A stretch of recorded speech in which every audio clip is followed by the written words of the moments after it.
may ginataang papaya. Hi guys, today luto naman tayo ginataang papaya na may manok. So we have laking papaya. Nabili ko lang yan sa market. Then meron din tayo dito yung mga sahog natin, bawang, sibuyas, luya. Dalagyan din natin ng sili para matanggal yung lasa ng manok. And ito yung ating manok. Na-chop ko na and then nahugasan ko na. So, let's start guys.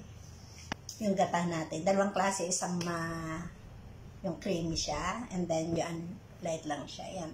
Pag tayo guys, lagay muna natin ang ating luya.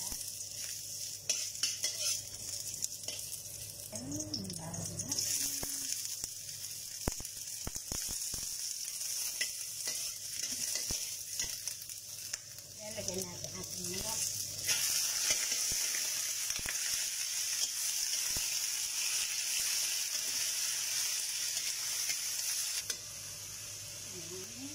Lagyan natin ng katulis.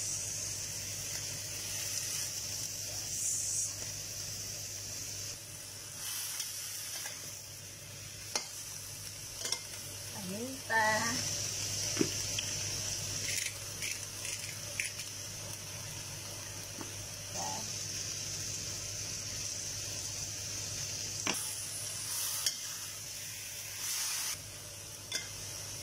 Natin ang konting sugar para tutulong natin ang konting manok. Then lagay natin ng gata. A little more. Kailangan pagpawera natin. Then mga 15 minutes lagay natin yung ating papaya. But before that, i-prepare muna natin papaya natin. Hiwain natin yung ating papaya. Oh, good. Talagang green siya. Oh, sige. Alam mo to? Ang niliwala siya. Alam mo nito kung hinok.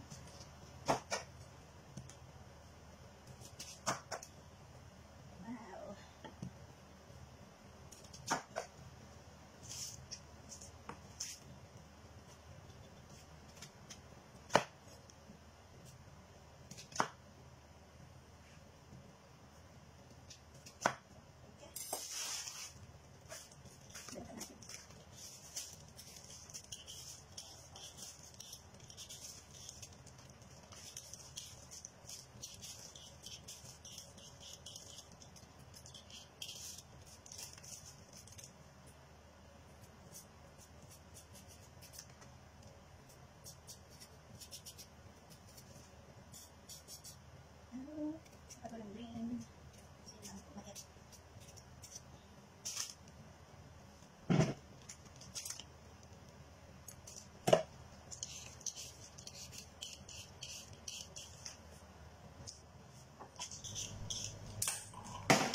Tapos na tayo sa paghiwa. Hiwain natin ng ganito siya.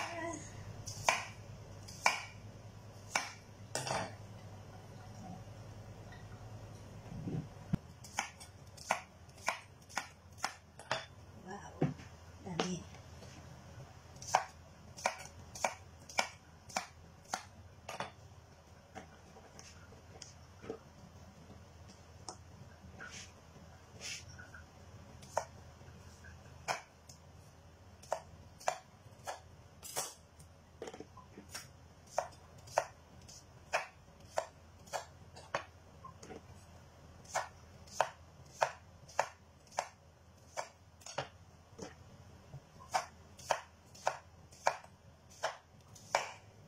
Siguro may 5 taon o more than na hindi ako nakakain ng ginataang papaya. Kaya para may-crave ako. Punasin natin ng asin para matanggal yung lakta niya. Hugasan. Hugasan na natin. So, isama na natin sa ating manok. Wow. Oh, tama lang yung sabaw. tama. Pwede na natin ilagay ang ating wow. Tala. Mga 5 minutes. Amoy tinola. Ba't amoy tinola? Lagyan natin yung gata natin. Dilata lang ginamit ko kasi mahirap humanap dito ng talagang gata. Pero may nabibilihan.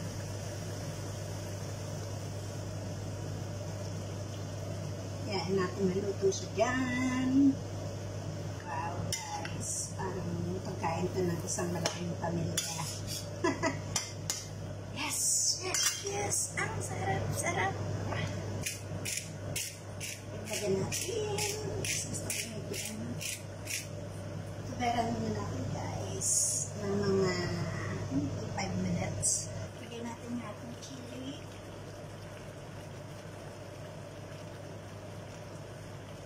Tuberan natin.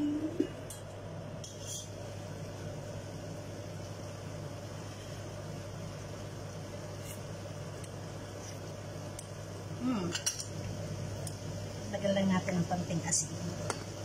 And then, enough na siya. Lagyan. Asin. Okay na yung lasa, kaso medyo ano pa yun. Guys, okay na to.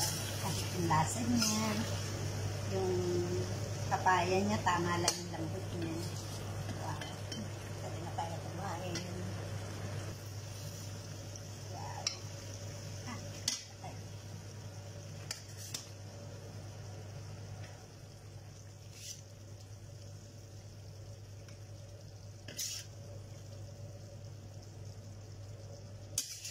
Grabe.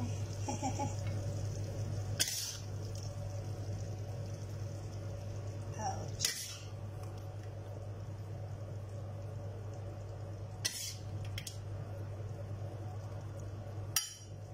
Mainit. Guys, ito na yung ating ginataang papaya na may manok.